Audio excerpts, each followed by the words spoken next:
L'homme, au jour où Dieu le créa, Genèse 5.1, avait une triple nature qui était définie par l'esprit, avec trois facultés: conscience, communion et intuition. Sa valeur essentielle fut la compréhension spirituelle.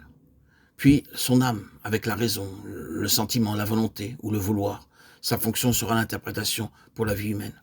Et enfin le corps, composé de chair, sang et os, pour exécuter et transmettre les mouvements de l'esprit et de l'âme. Nous avons ensuite la relation de l'homme avec Dieu par l'esprit.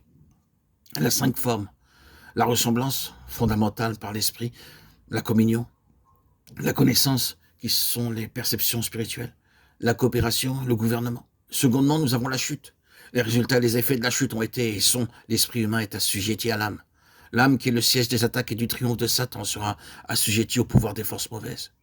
Et le corps, qui est l'instrument de l'âme, sera sous l'influence de Satan, spécialement en vue de la procréation selon son espèce. Genèse 1.24. Alors, l'esprit ayant été séparé de Dieu, ce qui signifie la mort spirituelle, la relation sous ces 5 aspects fut rompue. La ressemblance altérée, la communion détruite, la connaissance obscurcie, la coopération devenue impossible, le gouvernement perdu. L'homme est ainsi séparé de Dieu, éloigné, enténébré, paralysé spirituellement et assujetti à la vanité. Romains 8.20. À partir de ce moment, il est appelé chair, dont son égarement, l'homme est devenu chair. Genèse 6.3.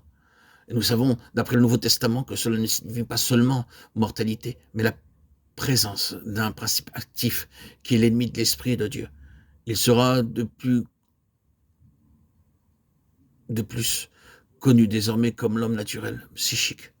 Mais il est par-dessus tout inspiré par le Dieu de ce monde, Satan, puisqu'il a choisi par sa volonté de croire à Satan plutôt qu'à Dieu. À partir de ce moment, commence une double histoire. Celle-ci est représentée par 2 séries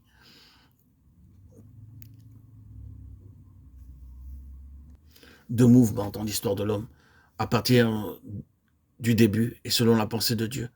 Après avoir été le chef-d'œuvre de l'activité créatrice de Dieu, Dieu l'a enfermé dans le péché à cause de son incrédulité, Romains 11.32.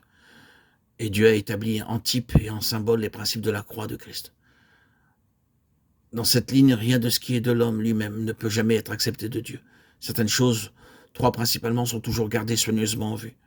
Le fait de l'état de péché de l'homme qui est sous le jugement, la mort qui est la fin de l'homme naturel, que tous sont mérités et qui doit être accepté. Et enfin, les perfections de Christ, qui sont la seule base de toutes ces relations et de toute relation future avec Dieu.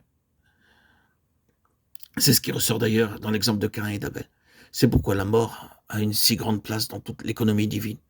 Et ô sagesse, puissance et prodige de Dieu, c'est ici que nous le voyons se saisir de la queue même du serpent, de l'aiguillon même de la mort, des œuvres du diable, et faire de la mort le chemin d'une vie nouvelle, le sentier qui conduira à son dessein dans la résurrection de Christ et la résurrection spirituelle de ceux qui croient en lui.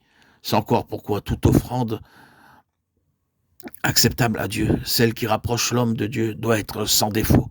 L'œil expert d'un prêtre, après l'examen le plus sévère, doit pouvoir affirmer: c'est parfait. Ce sont réellement les mots que Christ a dit sur la croix comme conclusion de toutes ses souffrances et de son épreuve ardente. C'est parfait, et non pas simplement terminé ou accompli. C'est donc ainsi que toujours à nouveau l'Esprit de Dieu conduit à la croix de Christ avec un caractère définitif, invariable, immuable. Dès qu'un homme